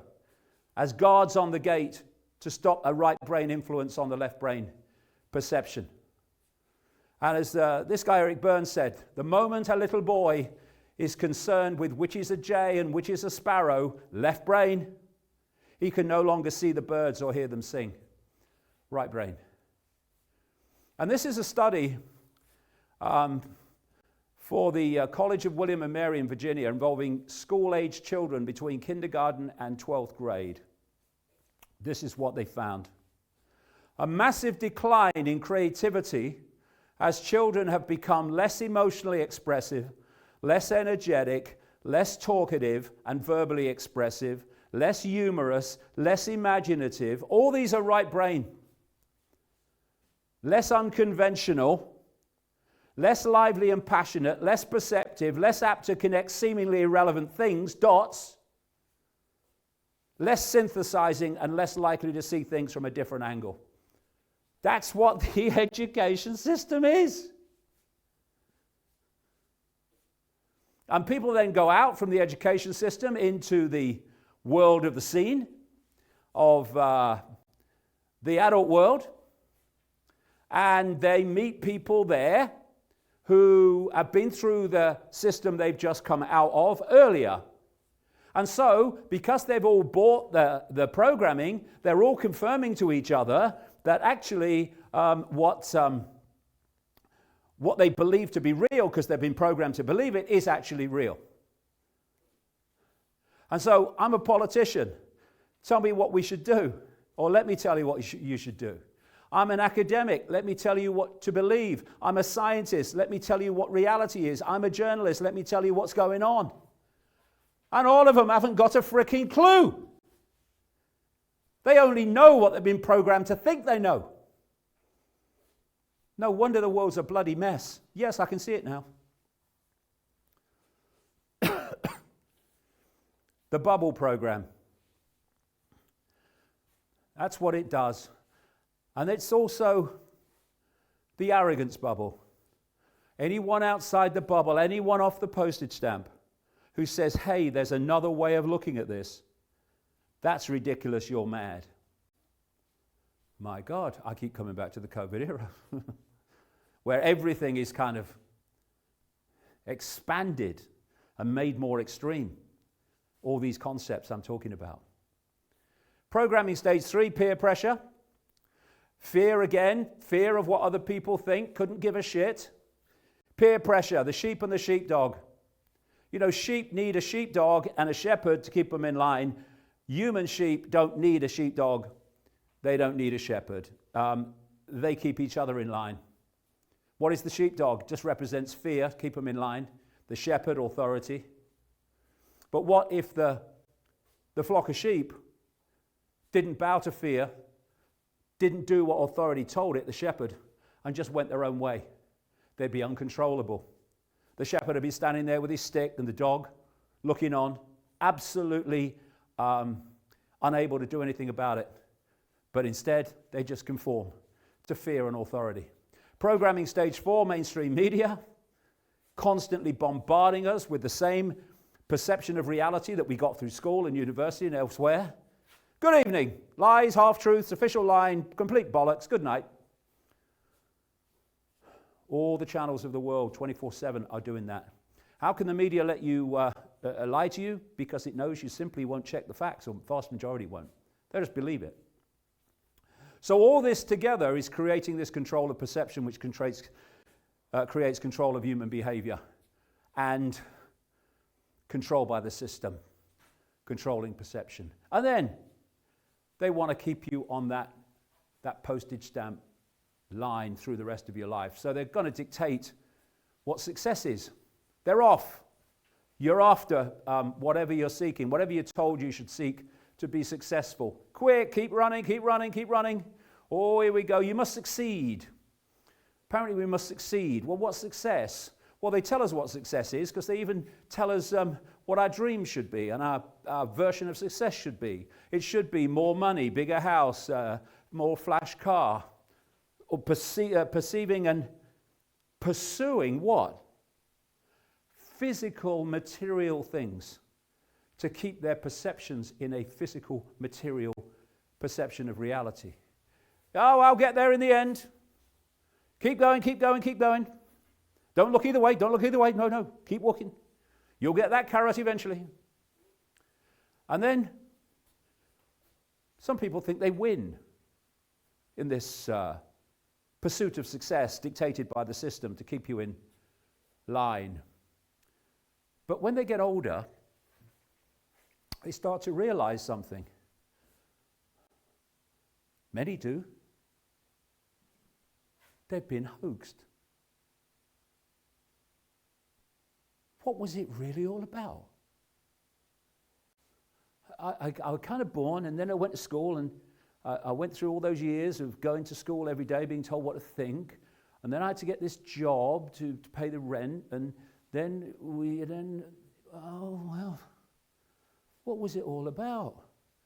I thought I was getting somewhere, but it never got anywhere, did it? No, because it wasn't meant to. It was meant to confuse and deceive you to serve the system all your life, and maybe just realize that right at the end. And Alan Watts brilliantly describes what I'm talking about here in this short video. In music, one doesn't make the end of a composition the point of the composition. If that were so, the best conductors would be those who played fastest. And there would be composers who wrote only finales. People go to concerts just to hear one crashing chord, because that's the end. But we don't see that as something brought by our education into our everyday conduct. We've got a system of schooling which gives a completely different impression. It's all graded. And what we do is we put the child into the corridor of this grade system with a kind of, come on, kitty, kitty, kitty.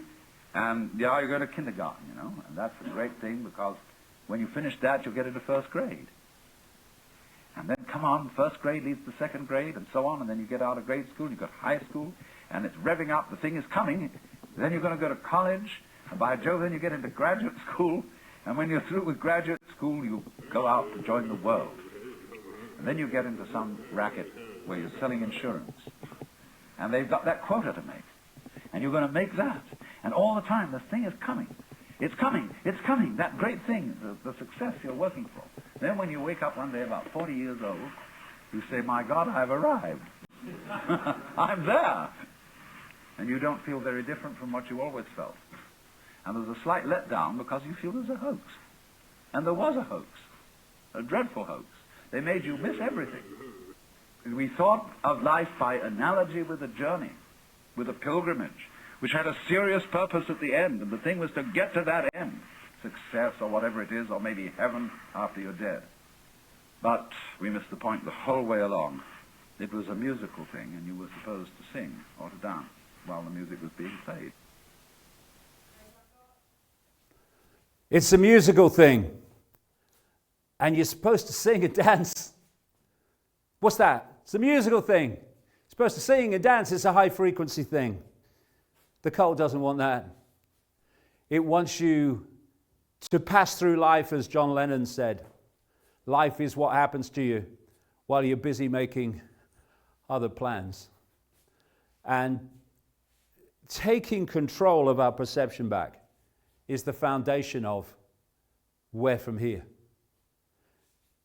Breaking out of the postage stamp consensus and living our infinite potential instead of someone's version of what it should be.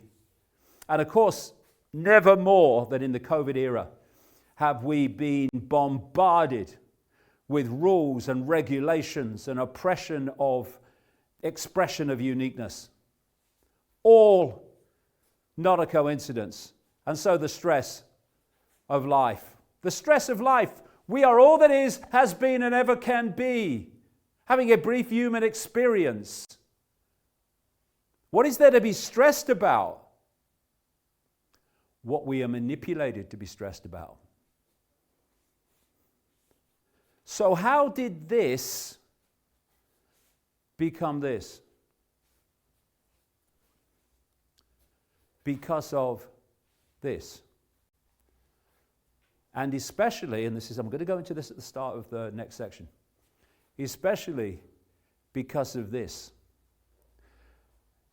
What the Native Americans call wetiko, which is a state of consciousness that this cult is driven by, controlled by, and wishes us to be connected to, so that we become expressions of it. But I'll get more into that at the start of the next section. But I'll just finish this one by saying this. If we don't understand reality, we don't understand anything. Now, I'll give you an example of that. And how, without understanding reality, things are brushed away. Oh, that's not possible, you're mad. This. Of course, I've been the butt of many jokes and ridicule galore by saying that behind this cult, like I say, I'll get more into this after we've had a break, is a non-human force dominated by reptilian, but not only reptilian, what we call the greys, these classic grey aliens are also part of it, and others.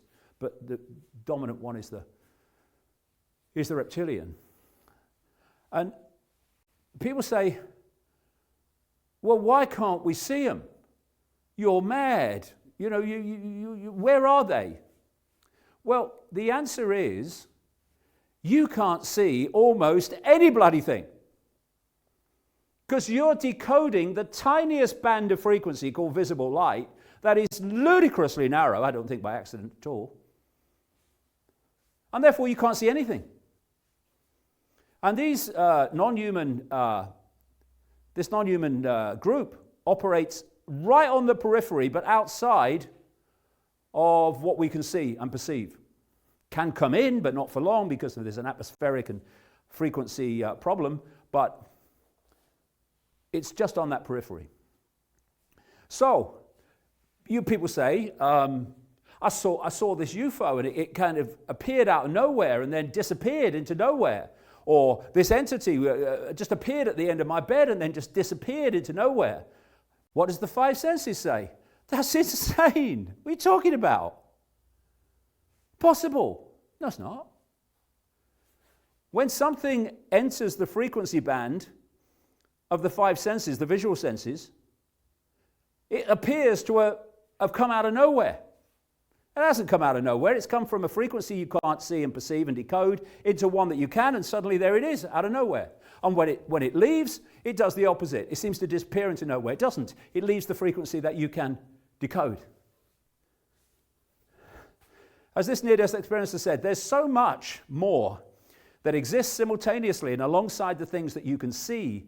You know that just because you cannot see them, you can't experience it, doesn't mean it doesn't exist. But that's what the cult wants us to do, to believe that. So it can do all this stuff, and we just dismiss that it's possible. And then there's another thing about reality and this old reptilian stuff. I started coming across in the 1990s, all around the world, people who said they'd seen apparently a human change from a human into a reptilian form and back again. And again, you know, I'm not a kamikaze pilot. I put that on the back burner and I was thinking, oh, okay, it's interesting. We'll see what happens. And then more and more and more, and eventually you cross a line where you think, I've got to talk about this. There's so many saying the same thing in different parts of the world. And so, again, the five senses, keep coming back to this because this is the arbiter of reality, therefore it's the arbiter of the possible. So, you can't go from a solid body to a solid body, right? Right. You can't. And when you've stopped laughing, I'll explain to you why that's not what's happening with shape-shifting. Because there is no bloody physical. So how can you go from a physical to a physical? Shape-shifting is possible because the body is not solid. It's a waveform information field. And these hybrid bloodlines that I've been exposing for 30 years, or most best part of 30 years, have dual information fields. One is the human field, and one is a non-human field. And the human field, for obvious reasons, is the one projected at the world. So, through this decoding system I've been talking about, as I look at someone, a hybrid who's projecting the human field, I'm seeing a human. But there are times, it happens in rituals, and it happens rarely, but occasionally, and a lot of people have seen it. The reptilian field becomes the dominant one within the hybrid field. And from the observer's decoding perspective, as that not physical solid shift, energetic field shift happens, to the observer decoding that into holographic reality, it appears that that person has physically changed from a human to a reptilian. I've not used the Queen by accident there, by the way, as you probably know. So when you have this phenomenon of possession, and I've seen this happen, what's happening is you've got the holographic field of the person being possessed. Okay, it's a human. It's got a human face. It's a human form. As this entity starts to infuse its information field into the human field in what we call possession, that information starts to impose itself upon the human field, and to an observer, that information is now being decoded in a way that makes it appear, and that's the way the decoding system works, that this person is shifting from a human to a distorted non-human face. You know, it's like the Exorcist movie, and you know, you get these extremes of possession where the face changes. You know, I've bloody seen it. And so the more that the possessing entity infuses its information into the possessed field, the more the possessed field changes to reflect the entity and its information field. And to the observer, there's a possession going on in which the person's shifting and changing. It's exactly the same principle as shape-shifting. So it's the observer that sees the shift and perceives it to be physical, when it's actually an information field shift. So there you go. It's just a trick of the light, don't worry. The point being that this world is nothing like we're told it is, and how we experience that it is. And where from here? Well, in part 2, deep in the rabbit hole. From this foundation perspective, a look at the world that we're living through today and what the COVID era is really all about. I'll be back in 1 hour. See you then. Bye. Thank you. That's the end of part 1. David will be back in 60 minutes.